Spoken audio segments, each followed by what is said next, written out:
habang dumadami ang sinasabi ni Mayor Duterte, lalong napapatunayan niya na ampaw, pabago-bago, walang laman ang kanyang mga sinasabi.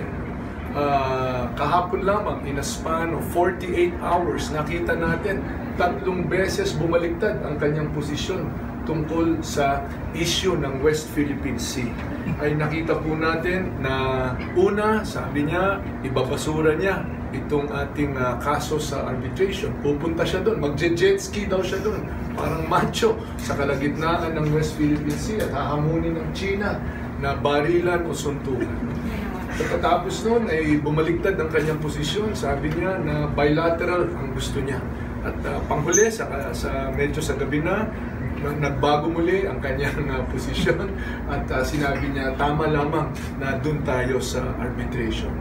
Ang masasabi ko lang dito, no, Mayor Duterte, buhay ng ating bansa, buhay ng ating mga sundalo ang nakataya dito. Hindi ito nadadaan sa patutsada, hindi ito nadadaan sa paninindak lamang.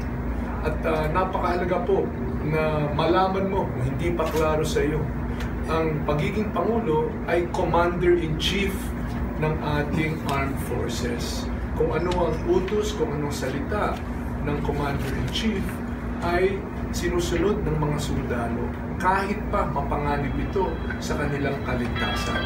Napakahalaga po na maunawaan po ninyo na bilang Commander-in-Chief, dapat mahinahon po tayo. Hindi po ito isang pataasan lang o pasindakan lang ng pananalita.